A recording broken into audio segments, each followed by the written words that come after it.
Chapter 1. The Child Who Came from Other Lands. The dawn was unlike any before it. There was no bird song, and the wind seemed to halt before the cracked walls of the old temple.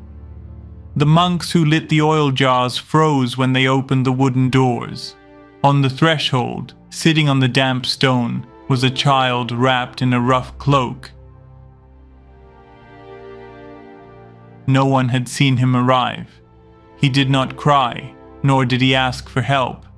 His eyes, dark and shining, watched as if he already knew everything in advance. The old guardian of the temple bent down to look at him closely. The boy did not move back. The man felt a shiver, as if those pupils somehow pierced through his thoughts. "Where do you come from, little one?" he asked aloud, his voice trembling. The child grew, answering questions of great depth that no one expected. He was different, uninterested in common games, absorbed instead by other themes. The monks were astonished each day, yet convinced it was only childish rambling. But the elder who had found him sensed there was something more, something far deeper within him. In that sacred place, where the echo of prayers mingled with shadows, no one had ever spoken with such clarity. Soon the people heard of him. Some claimed he was the son of a foreign woman who had abandoned him there. Others swore he was sent by the gods, a sign of the end of days. And some elders whispered that he had come from the forbidden lands beyond the ice walls, places from which no one returned. Where had such a theory suddenly come from? Why did villagers begin speaking of ice walls and lands beyond? Soon the entire town, and then the whole city, was murmuring about things never before spoken of, never even imagined. The boy named Hayah had opened an entirely new world and reality around him, reaching the hearts of many with little effort. Perhaps it was always there, inside each one, waiting only for someone to question what had been stolen from humanity by certain powers. Hayah grew within the temple walls, under the custody of the priests. They gave him food, shelter, and teachings, yet soon discovered he learned without masters, and that they themselves were learning more from him. While other children memorized verses, Hayah seemed to already know, as though the very stones of the temple whispered answers to him.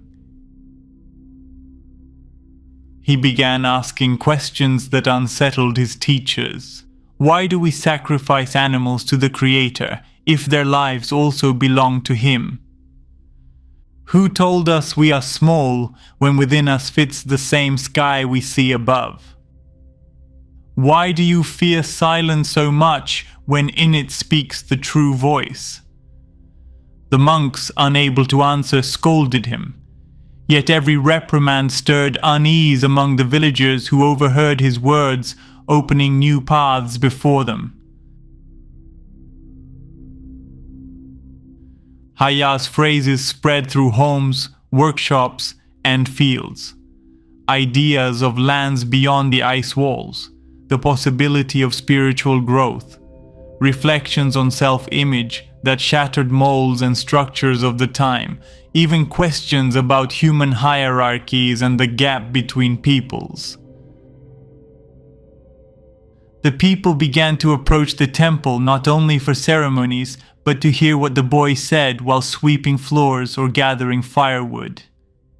His voice, clear and serene, seemed to awaken dormant embers in their hearts. He radiated peace, a needed calm for many. But not all were pleased. The temple priests, guardians of orthodoxy, soon realized the danger. Their power rested on rituals, rules, and fears that kept the people submissive. If a child could speak of freedom, of direct contact with the Creator without intermediaries, their dominion could collapse. His rejection of the rigid hierarchy that seemed impossible to break filled many in power with fear.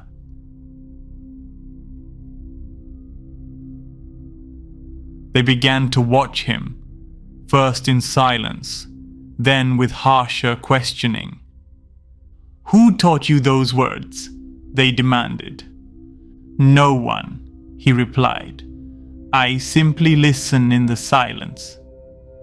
His answer enraged them further. They called it insolence. They said he was possessed by spirits, yet the poor villagers saw him as a spark of hope. A quiet revolution began in the city, and Hayah's image grew. The belief that he had come from the lands beyond the ice walls grew along with it. One night, a priest found Hayah in his chamber, speaking to a strange small blue sphere that glowed, left a trail of light, and hovered near his shoulder. "Where do we come from?" the boy asked. A voice whispered from the sphere itself, "From the beginning without end, from the immortal source, and to it you shall return beyond the walls." Again the boy asked, "Where do we come from? What are we? What awaits us?" And the sphere replied once more, "You come from the beginning without end, from the light that never fades, and from the love that never perishes. Though the walls imprison you, and the veil of the skies deceives you, the source dwells within, waiting to be found." When he was only 10 years old, Hayah spoke in the square for the first time. It was no official ceremony, only a group of weary farmers who gathered around him. There he said, "The Creator does not live in temples or in stones. He lives in the gaze of each of you. No one can take away what is inside." The silence that followed was more eloquent than any applause. Some wept, others trembled, and when the priests heard of it, they knew the child had crossed a dangerous line. He was giving hope, making great those who had always believed themselves small, bound to their fate until death. He began teaching how important each human truly was, and what every heart represented within these lands. Despite having been told since birth that they were insignificant, regardless of where they stood in the hierarchical pyramid, the people began to realize that the system built around them was vast, manipulated, a simulation so immense it was difficult to discern what was real and what was not. Even the sky, Hayah said, "Look at the sky without believing that all you see is real."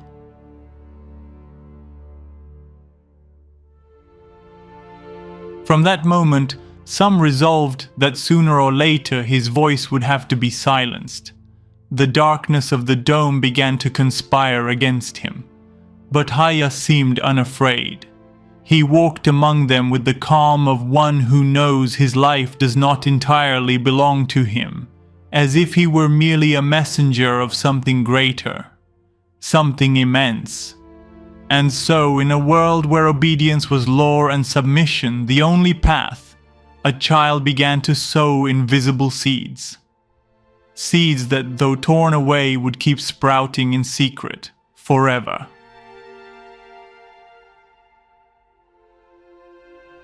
Chapter 2. The Teachings of Hayah. The child had grown. He was no longer the small boy with deep eyes whom the monks had found at the temple's threshold, but now a youth nearing adolescence, tall for his age, with a serene face that never seemed to falter. His presence had become impossible to ignore. Wherever he appeared, people stopped, whether in the market or in the fields, to listen to his words.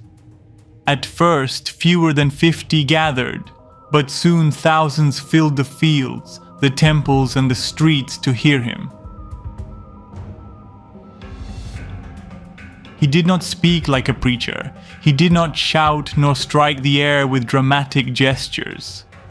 His phrases were short, almost whispers, yet they carried a force that disarmed hearts.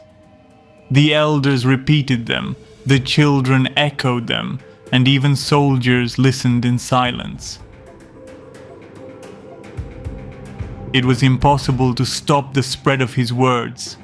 They were not written, but traveled faster than any scroll.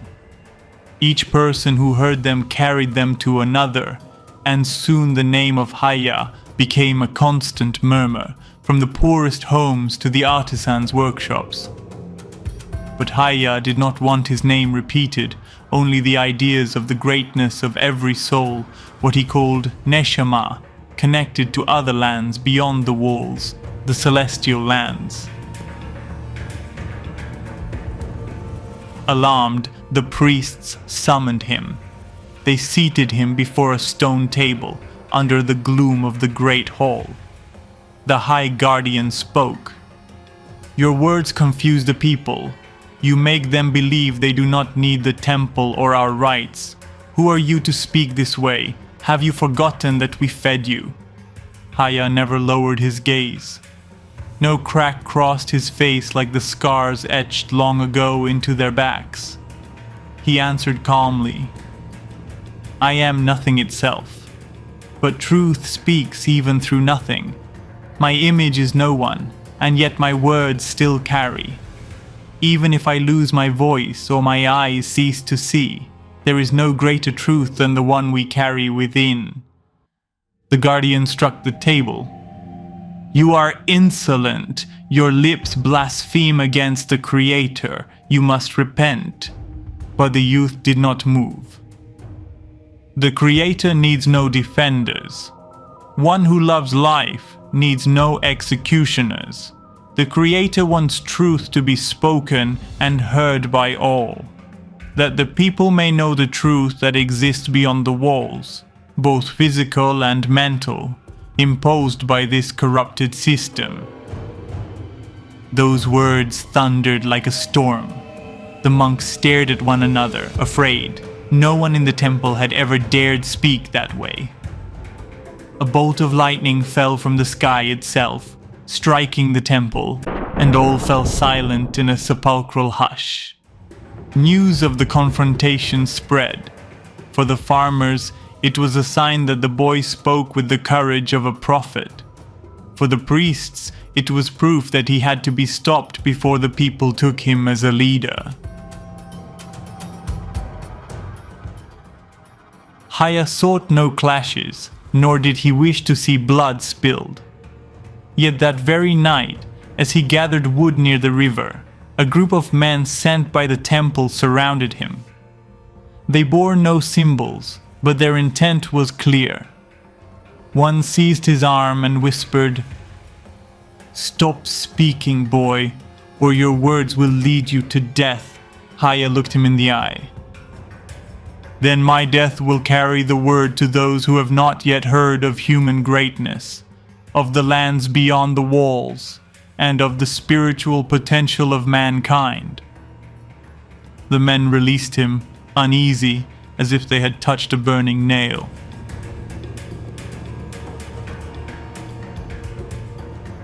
In the days that followed, crowds began to gather around him. Some sought him to heal inner wounds, others to understand their dreams, and many simply to listen. He never promised miracles, he only conveyed. He spoke of birds building nests in forbidden trees, of rivers breaking down walls with the force of their current, of immense lights dwelling in the depths of the ocean where the sun did not reach. His followers began to call him the Revealer. The governors soon learned of him.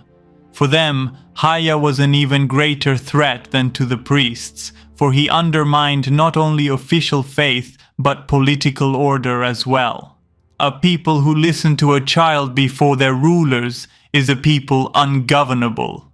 They met in secret. Some demanded he be imprisoned, others exiled. The harshest among them spoke of eliminating him silently, like one uproots a weed before it covers the whole field. And then came the day when they called upon the hooded beings, the custodians, as some knew them, those who ruled from the shadows, part of the system itself. Yet every attempt to silence him seemed only to amplify his word.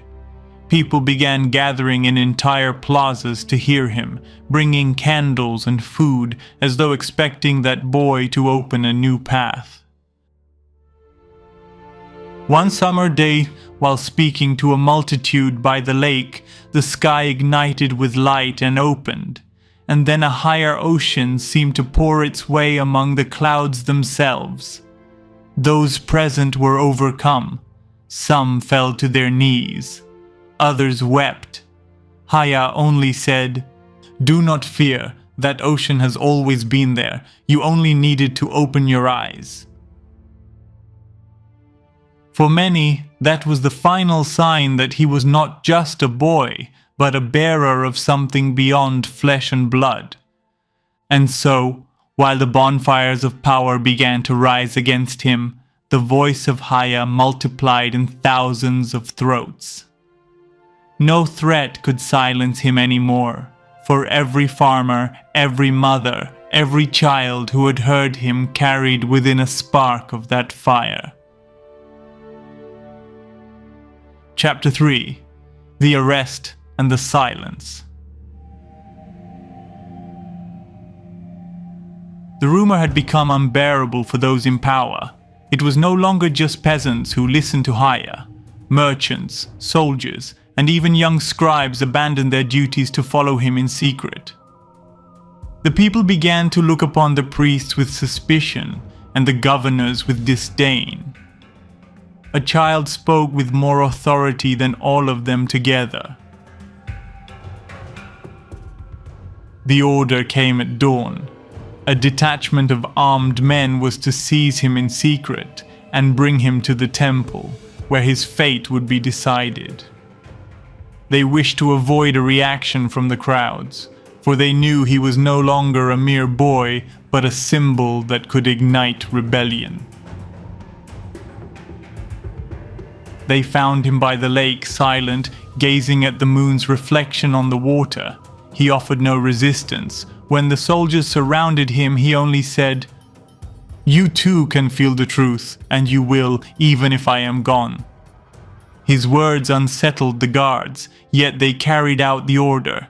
They bound him and led him through the shadows, ensuring no one saw them. Even the guards themselves feared they were committing a wrong.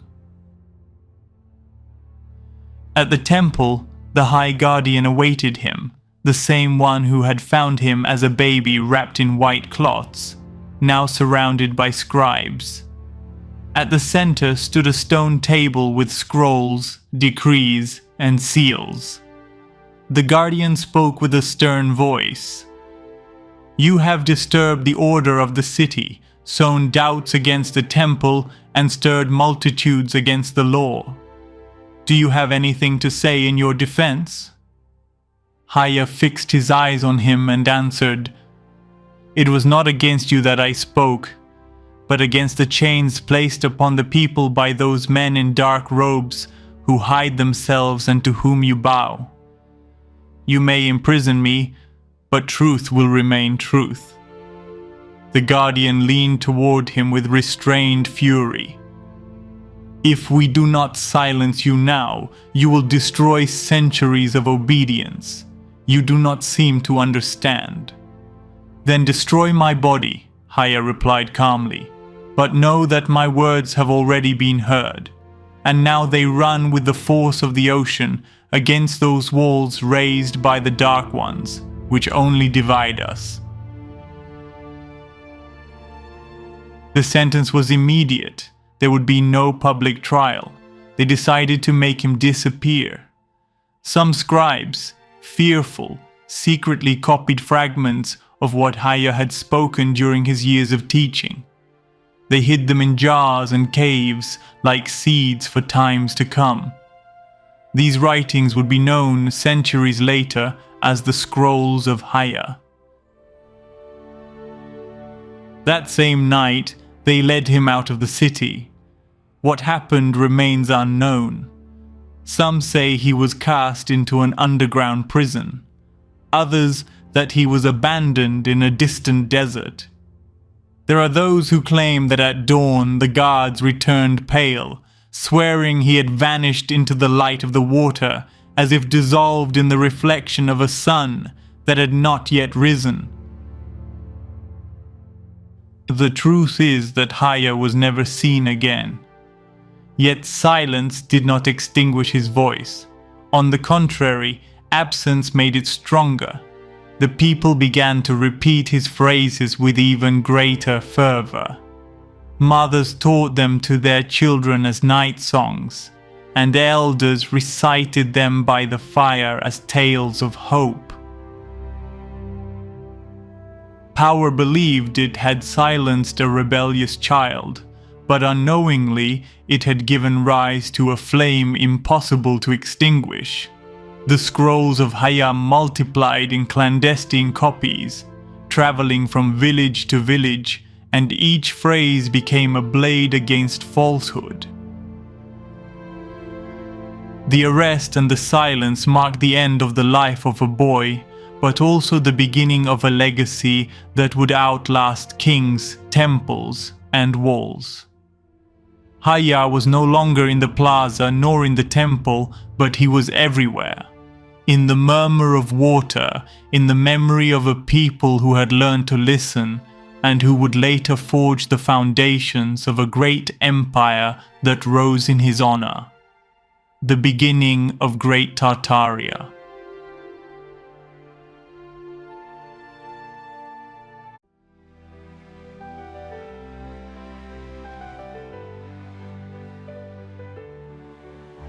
A child appeared at the break of dawn, silent eyes where the secret shone.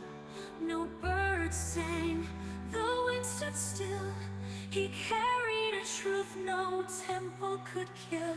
The monks would ask, the people cried, from forbidden lands, from gods on high.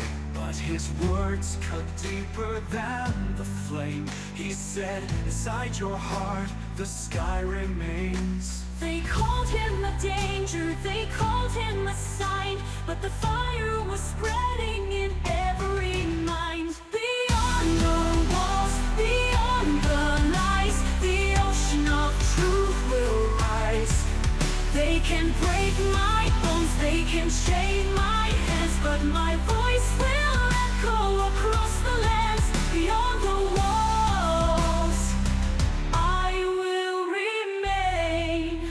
He asked, why the blood for the one who gives life? Why fear the silence where the spirit shines? The priests grew pale, their power shook. Every whisper turned into a book. A glowing sphere in the dark of night whispered, you are born of endless light. And the crowd would kneel, the crowd would weep, as high as so what no power could keep. The rulers conspired, the darkness aligned, but the people were burning with hope inside. Beyond the walls, beyond the lies, the ocean of truth will rise. They can break my bones, they can chain my hands, but my voice will echo across the lands. Beyond the walls, I will remain. Destroy my body, bury my name, but the words you fear will remain the same. The source is within, the silence speaks. Tear down the chains, the soul is free.